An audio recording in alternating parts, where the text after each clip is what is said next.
दोस्तों, जैसा कि आप सभी जानते हैं कि आजकल स्टॉक मार्केट में वॉलेटिलिटी बहुत ज़्यादा है। यूएस इकोनॉमी में रिसेशन या स्टैगफ्लेशन आने का डर बना हुआ है, जिसकी वजह से स्टॉक मार्केट में रिस्क काफ़ी बढ़ गया है। तो अगर आप ऐसे में किसी सेफ जगह पर पैसे इन्वेस्ट करना चाहते हैं तो आपके माइंड में पहला ऑप्शन आता है कि यार एफडी करवा लेता हूँ।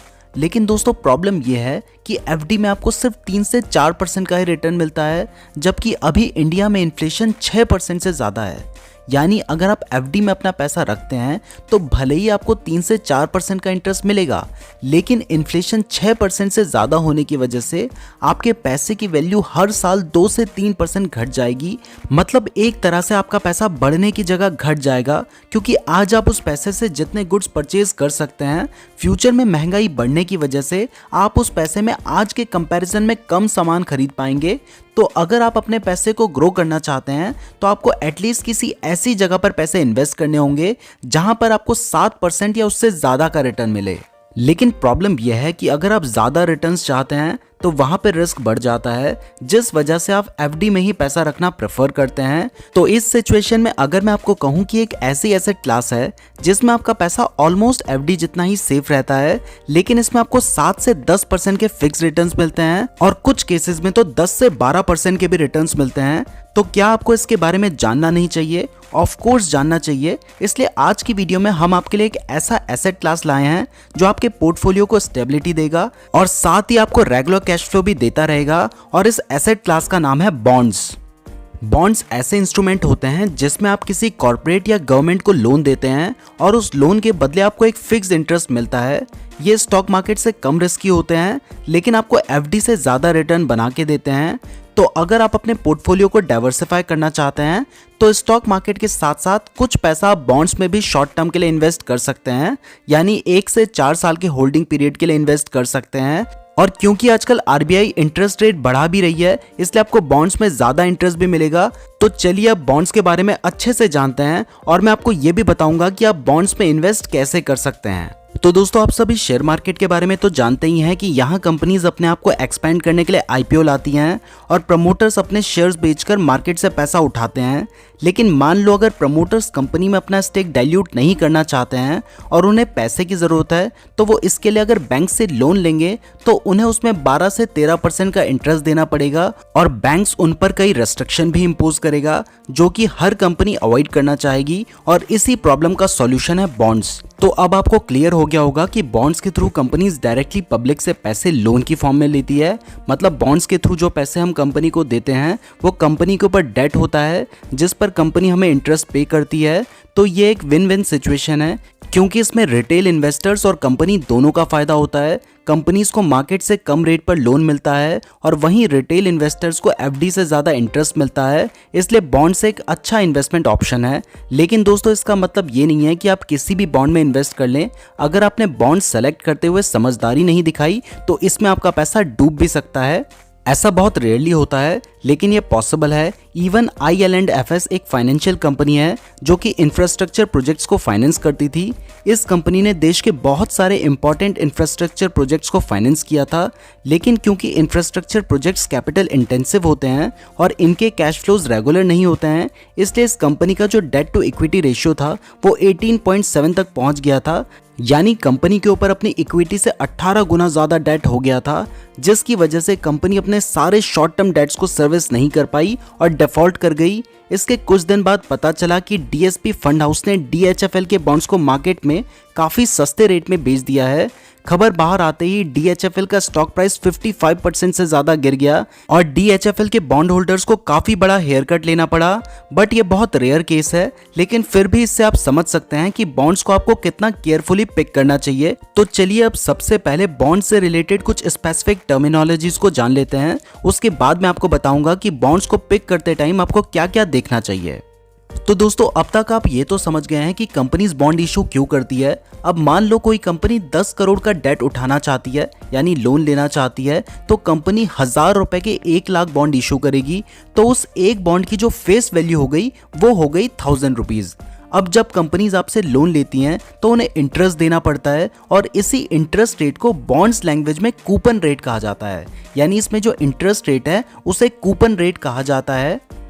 तो अगर कोई कंपनी 8% का इंटरेस्ट रेट दे रही है तो ये कहा जाएगा कि कंपनी 1000 रुपए की फेस वैल्यू पर 8% का कूपन रेट दे रही है। और अगर कंपनी 5 साल के लिए लोन उठा रही है तो इस बॉन्ड्स के जो टेन्योर या फिर मैच्योरिटी होगी वो 5 साल है। तो यहाँ पे आपको 3 टर्म समझ आ गई, एक है फेस वैल्यू, कूपन रेट और टेन्योर या फिर मैच्योरिटी। अब जो सबसे ज्यादा जरूरी टर्म है वो है क्रेडिट रेटिंग। आपने जिस बॉन्ड में इन्वेस्ट किया है वो IL&FS या फिर DHFL जैसा डिफॉल्ट ना करें, इसके लिए आपको उस बॉन्ड की क्रेडिट रेटिंग भी जरूर देखनी चाहिए। क्रेडिट रेटिंग कुछ रिसर्च और एनालिटिकल कंपनी देती हैं। ये रेटिंग उनकी प्रॉफिटेबिलिटी, बैलेंस शीट या कैश फ्लो को देखकर दी जाती है।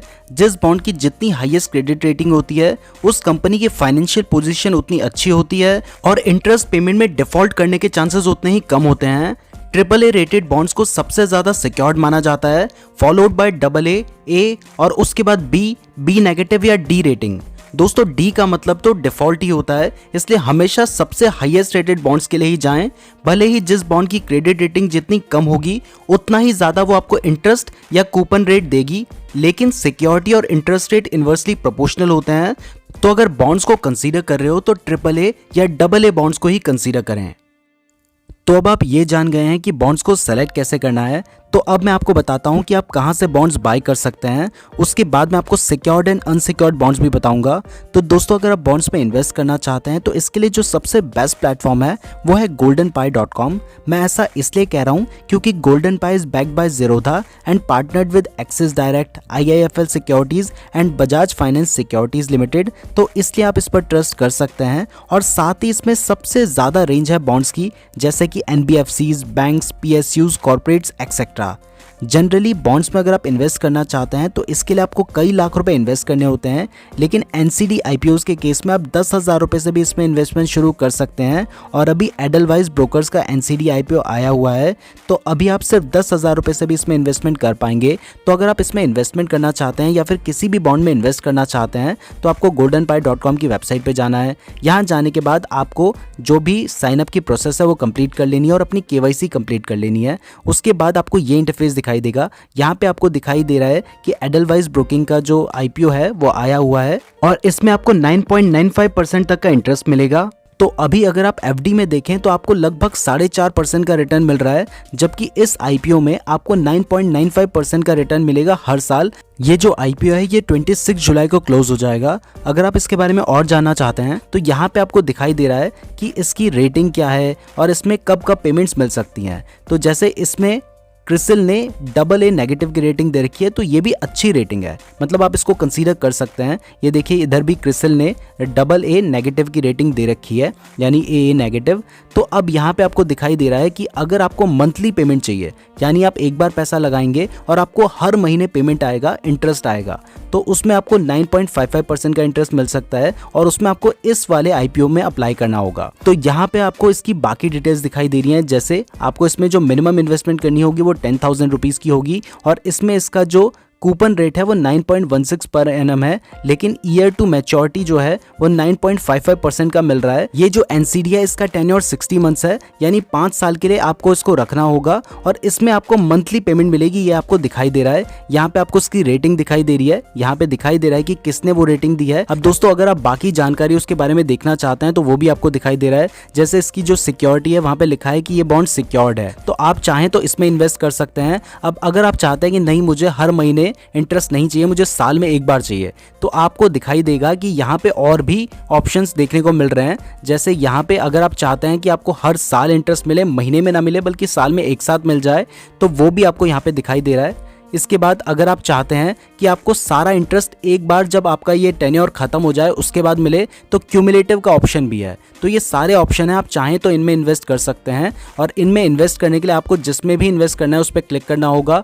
यहाँ पे IPO अप्लाई करने का ऑप्शन आ रहा है, आप इस पर अप्लाई कर सकते हैं। इसके बारे में और पढ़ने के लिए आप डाउनलोड प्रॉस्पेक्टस पे भी क्लिक कर सकते हैं। अब अगर हम इस पर अप्लाई करना चाहते हैं तो हमें यहाँ पे क्लिक कर देना है। हमें टाइम पीरियड दिखाई दे रहा है कि कब से कब ये अवेलेबल है और यहाँ पे आप देख सकते हैं कि आपको कौन सा चाहिए। आपको मंथली चाहिए तो आपने मंथली सेलेक्ट कर लिया, जिसमें आपको ₹1000 फेस वैल्यू की 10 यूनिट्स मिल रही हैं और इसमें आपका टोटल इन्वेस्टमेंट होगा ₹10,000। अगर आप ज़्यादा करना चाहते हैं, आप मान लीजिए 1 लाख रुपीज़ इन्वेस्ट करना चाहते हैं तो यहाँ पे आप 100 यूनिट्स ले सकते हैं। 10 लाख इन्वेस्ट करना चाहते हैं तो 1000 यूनिट्स ले सकते हैं। इस हिसाब से आप अपने चेंज कर सकते हैं और इन्वेस्टमेंट कर सकते हैं। ये जो एडलवाइज ब्रोकिंग का IPO है ये 26 जुलाई तक अवेलेबल है। तो अगर आप इसमें अप्लाई करना चाहते हैं तो आपको 26 जुलाई तक अप्लाई करना होगा। और अगर आप नॉर्मल टाइम में किसी और बॉन्ड में इन्वेस्ट करना चाहते हैं तो आप जब डिस्कवर बॉन्ड्स पे क्लिक करते हैं तो यहाँ पे आपको बहुत सारे बॉन्ड्स देखने को मिल जाएंगे। मैं आपको दिखाता हूँ यहाँ पे। अब आप यहाँ पे फिल्टर भी कर सकते हैं। यहाँ पे देखिए 13% का भी आपको इंटरेस्ट मिल रहा है, 13.19%।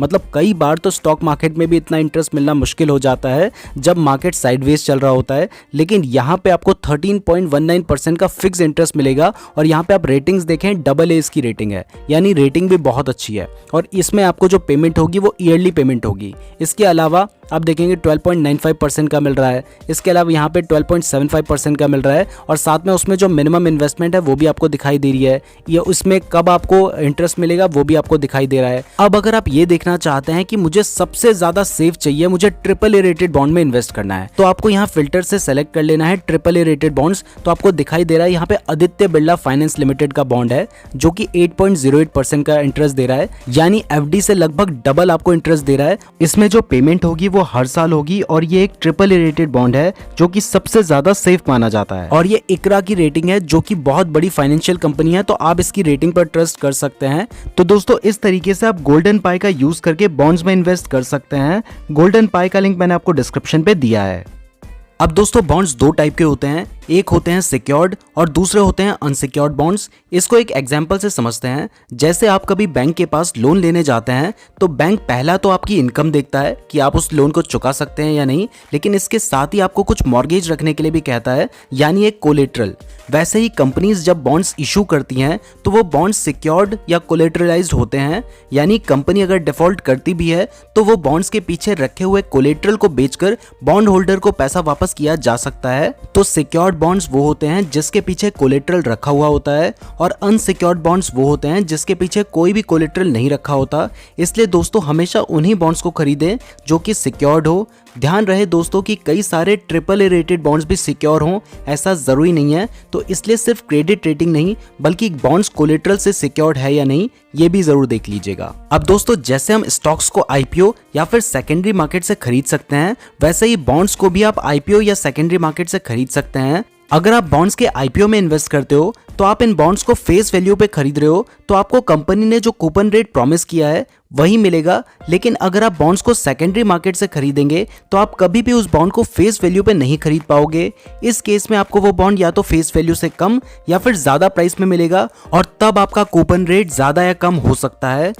अगर आपने फेस वैल्यू से कम में खरीदा होगा तो आपको ज्यादा इंटरेस्ट मिलेगा, और वहीं अगर आपने फेस वैल्यू से ज्यादा रेट पे खरीदा होगा तो आपको कम इंटरेस्ट मिलेगा। और इसी कंसेप्ट को कहा जाता है यील्ड टू मैच्योरिटी।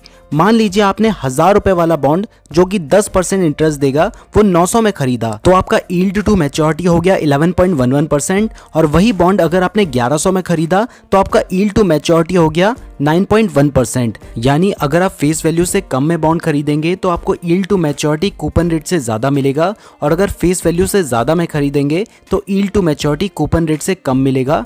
तो आप चाहें तो IPO या फिर सेकेंडरी मार्केट से भी बॉन्ड्स में इन्वेस्ट कर सकते हैं।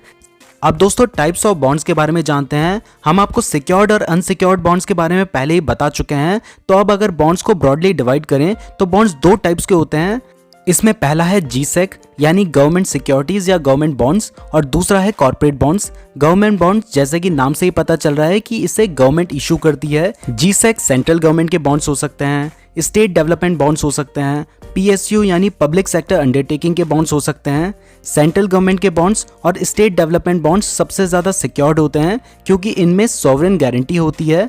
इसके साथ ही गवर्नमेंट कभी भी लोन्स पे डिफॉल्ट नहीं कर सकती। अगर गवर्नमेंट ही लोन्स पे डिफॉल्ट कर देगी तो समझ लीजिए इकोनॉमी ही खत्म हो गई और तब पैसा किसी भी काम नहीं आएगा। इसलिए गवर्नमेंट बॉन्ड सबसे ज्यादा सिक्योर्ड होते हैं। इन्हें आप FD जितना ही सिक्योर मान सकते हैं, और PSU बॉन्ड्स भी उससे थोड़ा कम सिक्योर होते हैं लेकिन बहुत हद तक सिक्योर होते हैं क्योंकि PSU गवर्नमेंट बैक्ड कंपनी है तो उनके भी डिफॉल्ट करने के चांसेस कम हैं। और इनके बाद आते हैं कॉर्पोरेट बॉन्ड्स यानी वो बॉन्ड्स जो प्राइवेट कंपनीज इशू करती हैं। इनमें GSEC के कंपैरिजन कंपैरिजन में थोड़ा ज़्यादा रिस्क होता है, इसलिए अगर आप प्राइवेट बॉन्ड्स खरीद रहे हैं तो उनमें क्रेडिट रेटिंग और सिक्योरिटी ज़रूर चेक करें। दोस्तों बॉन्ड्स में इनके अलावा कुछ और भी रिस्क होते हैं, तो उनके बारे में भी जान लेते हैं। इसमें पहला है क्रेडिट रिस्क। अगर कोई कंपनी अपनी डेट ऑब्लिगेशंस के पेमेंट को डिफॉल्ट कर देती है और वो अपने आप को बैंकरप्ट डिक्लेयर कर देती है तो बॉन्ड होल्डर्स को शायद अपना प्रिंसिपल ही वापस ना मिले। इससे ही क्रेडिट रिस्क कहा जाता है, बट ऐसा बहुत रेयर होता है और इस रिस्क को आप AAA रेटेड बॉन्ड्स या गवर्नमेंट बॉन्ड्स पे इन्वेस्ट करके मिनिमाइज कर सकते हैं। दूसरा है इंटरेस्ट रेट रिस्क। जैसा कि आपको पता ही है कि RBI इन्फ्लेशन को कंट्रोल करने के लिए अभी एग्रेसिव रेट हाइक कर रही है। इससे पुराने बॉन्ड्स जो कम इंटरेस्ट पे इशू हुए थे उनके बॉन्ड प्राइसेस घट जाते हैं ताकि उनके यील्ड टू मैच्योरिटी बढ़ सके। इसे एक एग्जाम्पल से समझते हैं। मान लो एक कंपनी ने पिछले साल 8% के रेट पे बॉन्ड इशू किया था। अब उस समय क्योंकि इंटरेस्ट रेट कम था इसलिए उसने आपको भी कम इंटरेस्ट दिया। अब जब इंटरेस्ट रेट्स बढ़ रहे हैं तो लोग वो बॉन्ड्स क्यों खरीदेंगे जो कम इंटरेस्ट रेट दे रहे हैं, तो लोग वही बॉन्ड्स खरीदेंगे जो मार्केट में ज्यादा इंटरेस्ट रेट दे रहे हैं। इसलिए जो लोग बॉन्ड्स को मैच्योरिटी से पहले बेचना चाहते हैं उन्हें उस बॉन्ड को फेस वैल्यू से कम में सेल करना पड़ेगा ताकि बॉन्ड्स के यील्ड टू मैच्योरिटी ज्यादा हो सके और सेलर उस बॉन्ड की तरफ अट्रैक्ट हो। और उसी तरह मान लीजिए कल इंटरेस्ट रेट घट जाते हैं तो आपके बॉन्ड्स के जो प्राइस हैं वो ज्यादा होंगे जिससे यील्ड टू मैच्योरिटी एडजस्ट हो सके। इसलिए मार्केट के डिमांड एंड सप्लाई से बॉन्ड प्राइसेस डिटरमाइन होते हैं और उसे हम इंटरेस्ट रेट रिस्क कहते हैं। और दोस्तों थर्ड रिस्क है लिक्विडिटी रिस्क। मान लो आपने एक बॉन्ड लिया जिसकी मैच्योरिटी 8 साल बाद हो, लेकिन 3 साल के बाद आपको पैसे की जरूरत पड़ी तो आपको ये बॉन्ड बाजार में सेल करने हैं, तो आपको ये सस्ते में बेचने पड़ेंगे क्योंकि इंडिया में बॉन्ड मार्केट उतना मैच्योर नहीं है, इसलिए लिक्विडिटी कम है और इसे ही लिक्विडिटी रिस्क कहा जाता है। लेकिन दोस्तों अभी काफी इन्वेस्टर्स फिक्स्ड इनकम सिक्योरिटीज की तरफ जा रहे हैं और हमें उम्मीद है कि आगे बॉन्ड मार्केट में लिक्विडिटी बढ़ेगी। अब दोस्तों कंक्लूजन में मैं आपको कुछ टिप्स दे रहा हूं जो कि आपको बॉन्ड्स खरीदते हुए काम आएंगी। इसमें पहला है कि हमेशा आपको बॉन्ड खरीदने से पहले उसकी क्रेडिट रेटिंग चेक कर लेनी है। अगर आप कॉर्पोरेट बॉन्ड्स खरीद रहे हैं तो AAA रेटेड या फिर AA रेटेड बॉन्ड्स ही खरीदें। बॉन्ड्स में रिस्क मत लीजिए, आप अपने कैपिटल की प्रोटेक्शन पे ज़्यादा ध्यान दीजिए। दूसरा है कि कॉर्पोरेट बॉन्ड्स हमेशा बड़े कॉर्पोरेट हाउस जैसे टाटा, बिरला, रिलायंस, बजाज के ही खरीदें। इन ग्रुप्स के डिफॉल्ट करने के चांसेस बहुत कम हैं, तो ये ग्रुप काफ़ी सेफ रहते हैं। तीसरा है हमेशा बॉन्ड्स की सिक्योरिटी चेक कर लीजिए, यानी बॉन्ड्स कोलेटरलाइज्ड होने चाहिए, वो ज़्यादा बेटर रहेगा। फोर्थ है कि बॉन्ड्स की सीनियरिटी भी चेक कर लीजिए, यानी अगर कल कंपनी डिफॉल्ट करती है तो बॉन्ड होल्डर्स को सीनियर या प्रायोरिटाइज्ड किया गया होना चाहिए। फिफ्थ है कि सिर्फ उन्हीं बॉन्ड्स में पैसा लगाएं जिन्हें आप मैच्योरिटी पीरियड तक होल्ड कर सकते हैं, क्योंकि इंडिया में डेट मार्केट में वॉल्यूम कम है, इसलिए ऐसा भी हो सकता है कि आपको बॉन्ड्स बेचने की जरूरत पड़े तो उस टाइम पे आपको सेल करने में प्रॉब्लम आए। इसलिए उसी बॉन्ड में इन्वेस्ट करें जिससे आप मैच्योरिटी पीरियड तक होल्ड कर सकें। इसके बाद बॉन्ड्स खरीदने से पहले उस कंपनी के फंडामेंटल्स भी जरूर चेक कर लें। अगर कंपनी के फंडामेंटल्स अच्छे हैं तो आपकी सेफ्टी बढ़ जाएगी, और अगर कंपनी अनलिस्टेड है तो उसे अवॉइड करना ही बेटर है। और फाइनली अगर किसी बॉन्ड की क्रेडिट रेटिंग क्रिस्टल केयर या इकरा जैसी बड़ी कंपनीज ने दी हैं तो आप उसे फेस वैल्यू पे ले सकते हैं, लेकिन अगर किसी छोटी कंपनी ने रेटिंग दी है तो आप उस रेटिंग को एक रेटिंग से डाउनग्रेड कंसीडर करो, यानी अगर रेटिंग AAA है तो आप उसे AA मान सकते हो। दोस्तों बॉन्ड्स एक अच्छा तरीका है अपने पोर्टफोलियो को डाइवर्सिफाई करने का, और ये आपको रेगुलर कैश फ्लो भी देता रहेगा। और साथ ही अगर आप इन सभी बातों का ध्यान रखेंगे जो हमने आपको बताई हैं तो बॉन्ड्स में आपको FD जितनी ही सेफ्टी मिलेगी, मतलब ऑलमोस्ट FD जितनी सेफ्टी, और रिटर्न्स आपको बहुत अच्छे मिलेंगे जिससे आप इन्फ्लेशन को बीट कर पाएंगे। मैं उम्मीद करता हूं आपको वीडियो पसंद आई होगी। वीडियो पसंद आई है तो लाइक जरूर कीजिएगा। इस वीडियो का लाइक टारगेट है 12,000 लाइक्स। शेयर मार्केट से रिलेटेड डेली फ्री अपडेट्स के लिए हमारे टेलीग्राम चैनल को जरूर ज्वाइन कर लीजिएगा। इस तरीके की और वीडियोस देखने के लिए चैनल को जरूर सब्सक्राइब कर दीजिएगा। और अगर आपने यहाँ तक वीडियो देखी है तो आप हमारे लिए बहुत ज्यादा स्पेशल हैं, कमेंट करके जरूर बताइएगा। धन्यवाद।